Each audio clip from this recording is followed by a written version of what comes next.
Side, ball one, and wait a minute, there's an animal loose. Two of them, all right.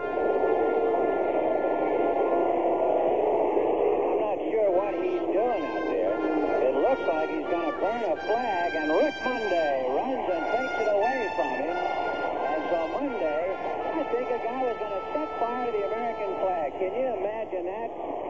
30 years later, I could not tell you immediately what was on my mind, except what they were doing was wrong. As far as I'm concerned, it was wrong in 1976. It's wrong today, what they were trying to do. The first match was struck, and as it was put to the flag, the wind blew it out, and I'm still running at them. The second match is ignited, and one of them starts to put the match to the flag at the same time I got there. I do know that I thought about maybe bowling them over.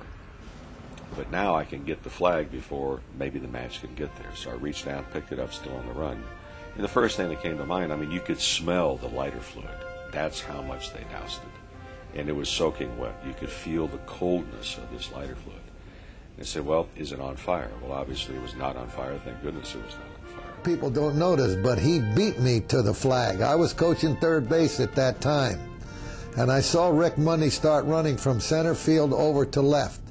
I didn't know what it was, but as soon as I saw him stop, I took off and I ran out there. Tommy Lasorda, remember, was the third base coach at the time for the Dodgers. It was the year before he became the manager, the year before I came to the Dodgers. Tommy ran past me yelling about every expletive a longshoreman has ever uttered in trying to get to the guys. I gave the flag to Doug Rau, who was a left-handed pitcher for the Dodgers, who came out of their third base dugout, and I gave him the flag. I turned around. The guys are being escorted off the field by members of the security team, and also Duke, the head groundskeeper, was with them, too, and he had one of them by the arm, and they escorted them off the field.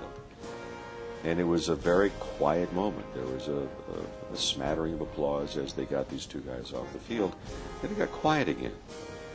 And if memory serves correctly, from one part of the stadium, I don't know where, and then from another part, and then from another part, and then kind of collectively, people began to sing God Bless America.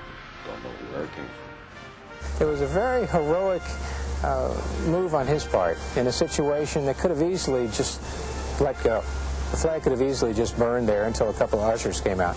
But Rick acted, and I think we're all very, very happy that he did. I'm surprised by the response in the greatest sense of the word.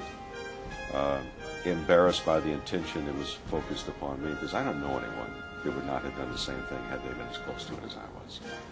So that being said, I get letters every week from retired servicemen, from their families, from kids who were not even born then, that heard about it. And I started again a little bit more so a few years ago. Major League Baseball had selected that moment, saving the flag, as one of the top 100 moments in Major League Baseball history. So there was a rejuvenation of that entire thing. And from time to time, people ask, well, are you upset because you spent 19 seasons in the major leagues and you're known for primarily